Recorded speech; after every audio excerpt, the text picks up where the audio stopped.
Prezados inscritos, vamos ver hoje Crimes da Rua do Arvoredo, Antropofagia Jurídica. O que seria isso, né? Essa foto que está aí na capa do vídeo é da Cúria Metropolitana, que fica localizado entre as ruas Espírito Santo, que desce da Praça da Matriz em direção a Fernando Machado, e a rua de baixo aqui é Fernando Machado. Isso é uma pintura ou uma foto bem antiga, em meados do século XIX. E essa rua mudou muito, né? Hoje ela está toda arborizada, mas essa foto aí, ela diz respeito àquela época, né? Aqui nós temos o delegado Dario Calado, que era chefe de polícia, juiz, promotor, delegado, e aqui do outro lado o Sebastião Leão, que era o Corpo Santo, que era o dramaturgo, o escritor e louco e tudo mais. Tem embaixo aqui também os livros aqui que falam sobre esse esse crime da Rua do Arvoredo, né, que eu já comentei em outro vídeo. Hoje nós vamos falar nesse livro aqui do Dr. Assis Brasil, Cães da Província, que é o que dá sustentação a esse vídeo. E aqui bem, né, na sua esquerda aqui está uma réplica aqui, uma imagem representando o casal José Ramos e Catarina Paulsen, que era o casal dos protagonistas desse crime da Rua do Arvoredo. Então, meus amigos, o que eu quero dizer é o seguinte, que, conforme já disse nos vídeos anteriores, né, onde falamos dos terríveis crimes da Rua do Arvoredo, em Porto Alegre, ocorridos em 1863, e o caso que ganhou notoriedade nacional e até internacional, posto que mereceu a referência do naturalista Charles Darwin, lá, né, na Inglaterra.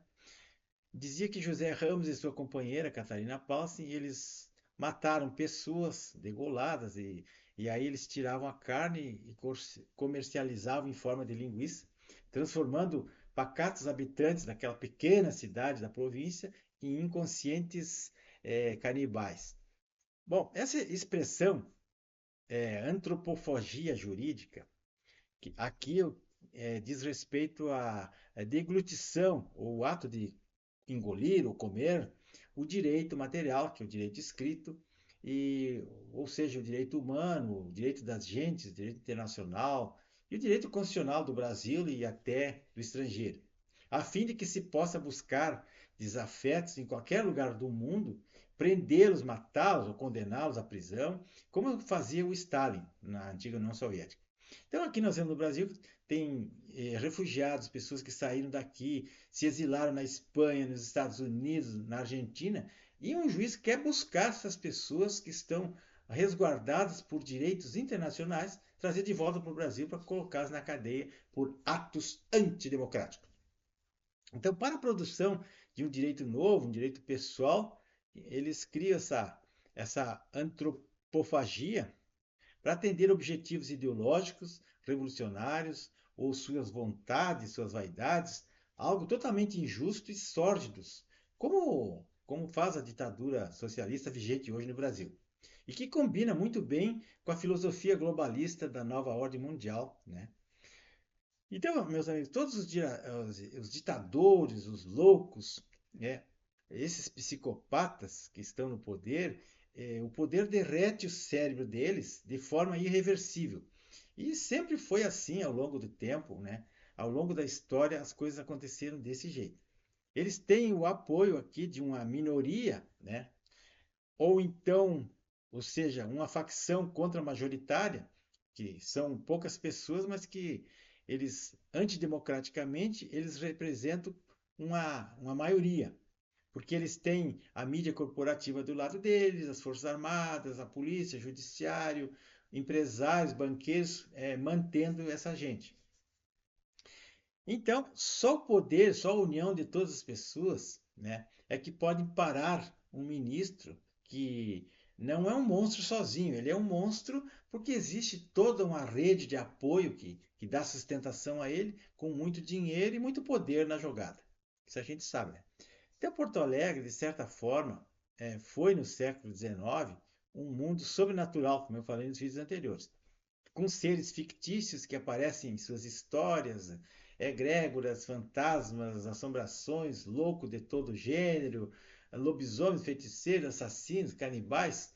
e, enfim, todos os seres fantásticos e surreais que povoaram o inconsciente coletivo, viraram lendas urbanas e hoje são descritos pela literatura e até pelo cinema. Então, essas histórias sobrenaturais, que está na literatura fantástica, como essa que eu vou deixar aí para vocês na descrição desse livro aqui, é um gênio que caracteriza pela presença desses elementos surreais, inexplicáveis, estranhos, fantasiosos, e onde é comum a presença desses seres não humanos ou ficcionais que falam, que têm personalidade, muitas vezes paixões semelhantes à maioria das pessoas, ou então pessoas simplesmente egóticas que por covardia, por falta de caráter, por narcisismo, são capazes de mentir, de roubar, de enganar para defender a honra que eles não possuem. Ou então, querer posar de bom moço, dizer para a sociedade que eles são maravilhosos, que eles são tops. Como foi o caso do personagem aqui do livro, o Eusébio, que é o corno, e seu amigo, o Corpo Santo, que era o louco, e que chamado no livro Cães da Província.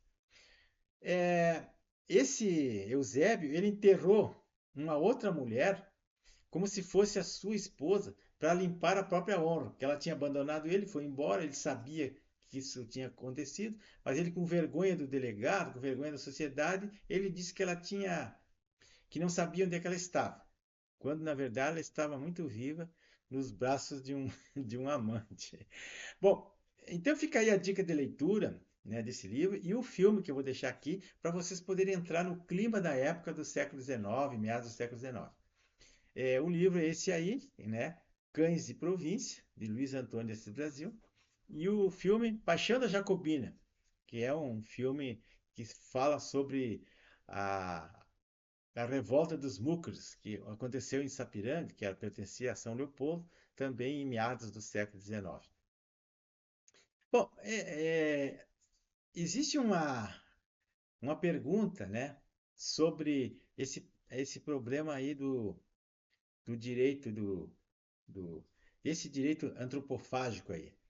No Manifesto Antropológico de Mar de Andrade, lá da Semana da Arte Moderna, em 1922, ele disse assim que, abre aspas para o Mar de Andrade, perguntei a um homem o que era o direito, e ele me respondeu que era a garantia do exercício da possibilidade. Esse homem chamava-se Galimatias. E então eu o comi, né?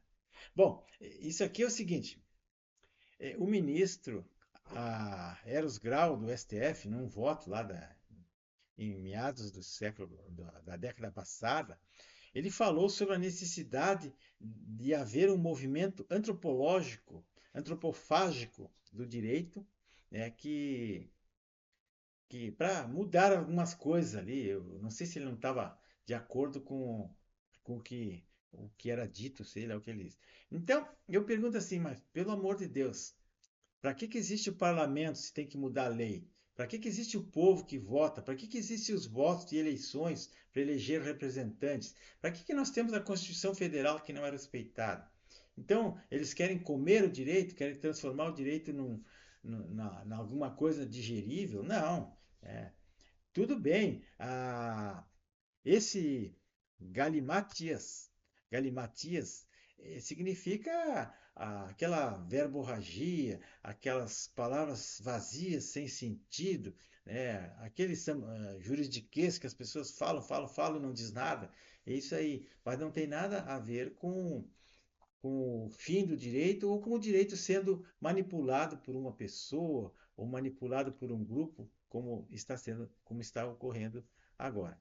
Então, meus amigos, peço a todos que curtam isso, se inscrevam, agarrem essa reflexão que está aqui no livro, que é muito importante, essa reflexão que esse livro nos faz pensar, né?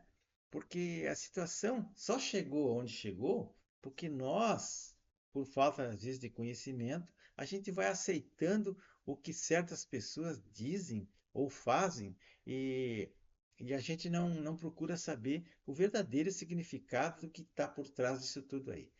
Tá, meus amigos? Um bom fim de semana a todos. Um abraço.